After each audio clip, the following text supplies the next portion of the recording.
নমস্কার দর্শক বন্ধুরা, রেস স্পোর্টস এর পর্দায় আপনাদের সকলকে স্বাগত জানাই। এই মুহূর্তে আমরা রয়েছি গোয়ার ফতোদ্দা স্টেডিয়ামের মাঠের ঠিক বাইরেটাতে এবং কিছুক্ষণ আগেই ফাইনাল ম্যাচ আয়োজিত হয়ে গেল, যেখানে সুপার কাপের ফাইনালে ইস্টবেঙ্গল এফসি গোয়ার বিরুদ্ধে মুখোমুখি হয়েছিল। কিন্তু সেই ম্যাচে টাই ব্রেকারে শেষ পর্যন্ত গিয়ে 6-5 ব্যবধানে হেরেই কিন্তু ইস্টবেঙ্গলকে মাঠ ছাড়তে হলো। এবং এই ম্যাচে আমরা যখন দেখলাম যে মোহাম্মদ রাশিদ তিনি যখন তার টাই ব্রেকার শটটা নিতে গেলেন, সেই টাই ব্রেকার শটটা যখন তিনি পা উঁচিয়ে মারলেন, তারপর আমরা কিন্তু মোহাম্মদ রাশিদকে দেখলাম তিনি কান্নায় ভেঙে পড়লেন এবং তারও যে মন খারাপ হলো সেই শটটা, কারণ মোহাম্মদ রাশিদ যদি সেখানে গোলটা করতেন তাহলে কিন্তু ইস্টবেঙ্গল এগিয়ে যেত এবং ইস্টবেঙ্গল কিন্তু এগিয়ে যেতে পারতো। কিন্তু সেই টাই ব্রেকারটা মিস হওয়ার কারণে কিন্তু ইস্টবেঙ্গল পরবর্তী যখন এফসি গোয়া গোল করে দেয় তারপরে সমতায় ফেরে এবং মোহাম্মদ রাশিদ সেই গোলটা মিস করার পর তাকে আমরা দেখলাম যে তিনি পেনাল্টি স্পটের ওখানে দাঁড়িয়েও চোখের জল ফেলছিলেন এবং তারপর তাকে আমরা দেখলাম মিগুয়েল ফিগুয়েরা তাকে এলেন, সান্ত্বনা দিয়ে তাকে বুঝিয়ে নিয়ে গেলেন এবং পরবর্তীতে যখন পিভি বিষ্ণুর শটটাও মিস হলো এবং তারপর যখন আমরা দেখতে পেলাম যে সাহিল টাবোরার গোলে গোয়া চ্যাম্পিয়ন হলো, সেই সময়ও কিন্তু পিভি বিষ্ণু তিনিও কান্নায় ভেঙে পড়লেন এবং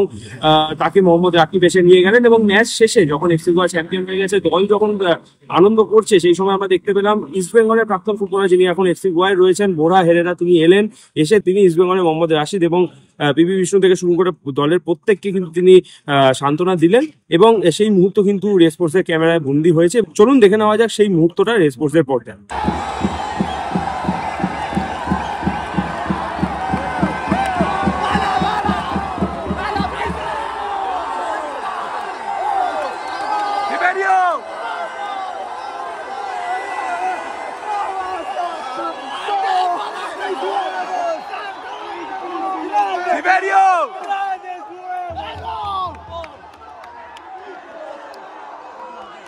Siberio! Siberio! Siberio!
ফতোদ্দা স্টেডিয়াম থেকে ক্যামেরা শুভম মন্ডলের সঙ্গে সায়ন দে, রেস স্পোর্টস।